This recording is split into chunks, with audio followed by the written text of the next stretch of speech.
বাঁচাবো। দাঁড়া হতচারা, তোকে পিটিয়ে করতেছি আজকে দেশ ছাড়া। এই তো তোকে ধরছি, এবার তোকে আমি কি করব?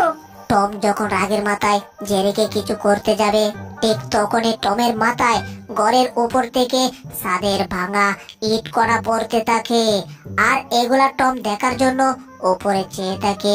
দেখে যে সে যেখানে ভয়ে ঢুকেছিল সেখান থেকে ইট কণা পড়ে। আর এগুলা দেখে জেরি আবার হাসি শুরু করে। আর এইদিকে টম এক থাপড়া দেয়, কিন্তু এই সুযোগে জেরি এখান থেকে কেটে পড়ে। হায় হায়, পিচ্চিটা তো আবার আমার হাত থেকে ছুটে গেল। দাঁড়া হতচারা, আজকে তোকে আমি ধরে করব একেবারে দেশ ছাড়া। আই ওই পুষ্টি তুই খারাপ হইতাছি, বুঝছি তোরা এমনি হবে না, তোরে ঝাড়ু দিয়ে পিটাইয়া দুনিয়া ছাড়া করতে হবে। টম দেখো, আমাকে দুনিয়া ছাড়া করতে গিয়ে তুমি আবার পৃথিবী ছাড়া হইও না, বুঝলে? ওই জেরি, তুই কি আমাকে ভয় দেখাচ্ছিস? তোর ভয়ের নানির কারিগর। এবার যদি তোকে ধরতে পারি, পিটিয়ে ভেঙে ফেলবো তোর ওই মাছ বরাবর। টমের মাথা গরম হয়ে যায়। এখন সে আন্দাগোন্দা জেরিকে পিটাতে থাকে, কিন্তু যেখানে পিটা ছিল সেই জায়গাটা ছিল বুলডগের ঘরের সাল। আর ঘরের ভিতর বুলডগ ঘুমাচ্ছিল।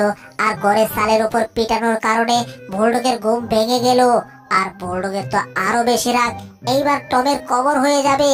কিন্তু টম এইদিকে ঘরের উপর পিটাচ্ছে তো পিটাচ্ছে, এর উপর জেরিকে আরেকটা পিটা দিতে গিয়ে একেবারে বুলডগের মাথায় দিয়ে দেয় একবারই। এই কি করছিস? ওরে গেছি রে, কি পারি দিল রে তবে রে। টমের বাচ্চা, তোর এত বড় সাহস! এরে মিস কল তো রং নাম্বার ঢুকে গেছে। আজকে তো আমার খবর আছে। যারো হাতে নিল কেন বুলডগ? ই বুলডগ ভাইয়া, আমার সাইরা দা। ওরে বাবা রে, নাকটা ডাকছে, সমস্যা নাই। এবার কি করছে? আমাকে তো ধরছে, সাথে জেরিকে ধরছে। এই টম এন্ড জেরি, তোদের কারণে আমি একবার শান্তিতে ঘুমাতে পারি না। কথায় আছে না, হাড়া হিলের ঘষাঘষি, মরিচের জীবন শেষ। তোরা দুইটা ঝগড়াতে আমার জীবন তেজপাতা। এই বৃষ্টি নেমে গেছে, তার মানে এক দৌড় দিয়ে ঘরের ভিতরে ঢুকতে হবে। ওরে বৃষ্টি নামলো রে, কুকুররা বৃষ্টি ভয় পায়, এইটা কি কেউ জানে না নাকি? আরে আমার আগে টম ঘরে ঢুকে গেছে, সমস্যা নাই, তাড়াতাড়ি ঘরের ভিতর নরম বিছানা কোথায় আছে সেখানে যাই। ও টম তো যাচ্ছে, টমের পিছে পিছে যাই, কারণ ঘরের ভিতরে টম সবকিছুই চিনে। এরপর বৃষ্টির ভয়ে বুলডগ, টম এন্ড জেরি একেবারে তাদের মালিকের বিছানায় চলে যায়।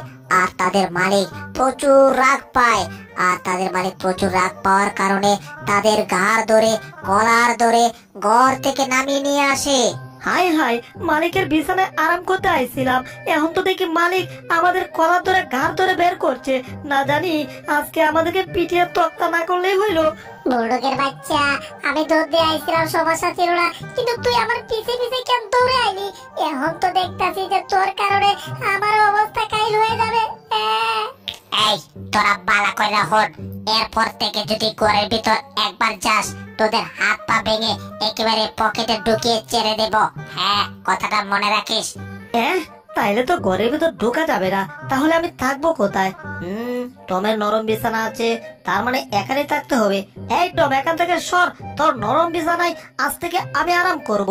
আহ কি শান্তির বিছানা রে বাবা! কি আমার বিছানায় তুমি করবে আরাম? তোমার আরামের 12 দোকানে 36টা বাজাবো। টুকুনা মারো টান, হেইয়ো, আরো জোরে হেইয়ো।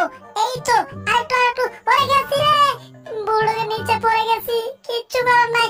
মনে হচ্ছে এভাবে এখানে ঘুমাতে হবে, কিন্তু এভাবে তো হবে না। টম দেখো, এভাবে হবে। প্রথমে বিস্কিটটা নিতে হবে, এরপর এক কামড় দিয়ে বিস্কিটটা খেতে হবে। আহ কি মজার বিস্কিট! এটা কি হচ্ছে? ইঁদুরটা বিস্কুট খাওয়ার লোভ দেখাচ্ছে। তবে রে, কোনো মতে বের হয়, মারো টান, হেইয়ো, আরো জোরে হেইয়ো। এই তো বের হয়েছি। এবার চুপি চুপি ইঁদুরটার আড়ালে আমার যেতে হবে, যাতে ইঁদুরটা আমাকে দেখতে না পারে আমি কোথায় যাচ্ছি। ইঁদুরটা খাওয়ার ধান্দায় আছে। এই তো একটা পোশাক পেয়ে গেছি, এইবার পোশাকটা দিয়ে সুন্দর করে সাজাতে হবে আমাকে। সাজানো হয়ে গেছে, এইবার যেতে হবে জেলের সামনে। হাউ মাউ খাও, ইঁদুর ধরে ধরে খাও, হাউ মাউ খাও। কি ব্যাপার, এখানে কথা বলছে? আরে এটা আবার কে? দেখে মনে হচ্ছে ভূতের মতো দেখা যাচ্ছে। আমার তো অনেক দিনের শখ ছিল যে ছাতি দিয়ে আমি ভূতকে পিটিয়ে তক্তা করব। সুযোগ পেয়ে গেছি, হাতছাড়া করা যাবে না। ইয়াহু, মারো বাড়ি, হেইয়ো, আরো জোরে হেইয়ো, তক্তা করো হেইয়ো। কিরে, আওয়াজ করছে না কেন? ব্যাপারটা, হ্যাঁ, মাথায় মনে হয় আলু পড়লো, কিন্তু এই আলু তো টমের মাথায় পড়ে। এই রে, এটা তো টমি ছিল রে। বুড়ো, এটা তুমি কি করলে? দেখো, ওরে দিল কেন রে? টম শুনো, তুমি ফাইজলামু বেশি করো বুঝছো, যার কারণে তুমি কিছু করলেও মার খাও আর কিছু না করলেও মার খাও। আর আজ থেকে তুমি বাড়িতে উল্টাপাল্টা কিছু করবে না, কারণ বাড়িতে আমি থাকবো, আমি ঘুমাবো, আমাকে ডিস্টার্ব করবে না।